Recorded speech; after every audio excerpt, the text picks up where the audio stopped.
Hello friends, இன்றைக்கி நம்ம beetroot dosa செய்யலாம். அது எப்படி செய்யுதுன்னு பார்த்துடலாங்க.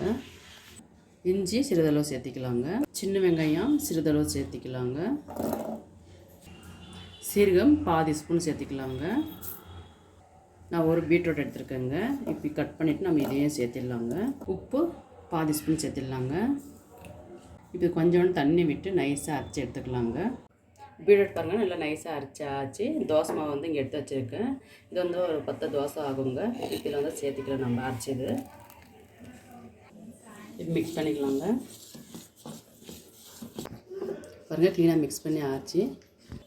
கல் வந்து நல்லா சூடு பண்ணிக்கலாங்க.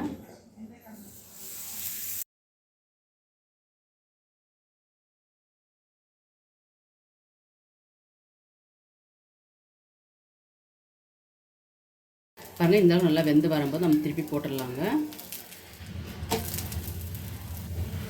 கேஸ் வந்து சுலோ பண்ணிவிட்டு நம்ம நிதானமாக வேவிக்கணுங்க. இது வந்துட்டு இப்போ திருப்பி போட்டு பார்க்கலாங்க. பாருங்கள், நல்லா வெந்திருக்கு. இப்போ இது எடுத்துடலாங்க. தோசை ரெடி. எல்லா தோசையும் இதே மாதிரி செஞ்சு எடுத்துக்கலாங்க. பீட்ரூட் தோசை ரெடி ஆகிடுச்சுங்க. ரொம்பவே சூப்பராக டேஸ்ட்டாக வந்திருக்கு. கண்டிப்பாக இதே மாதிரி ட்ரை பண்ணுங்கள். இந்த டிஷ் உங்களுக்கு பிடிச்சிருந்தால் லைக் பண்ணுங்கள், ஷேர் பண்ணுங்கள், கமெண்ட் பண்ணுங்கள், சப்ஸ்கிரைப் பண்ணுங்கள், பக்கத்தில் பெல் அமுத்திக்கோங்க. ஓகே ஃப்ரெண்ட்ஸ், பாய்.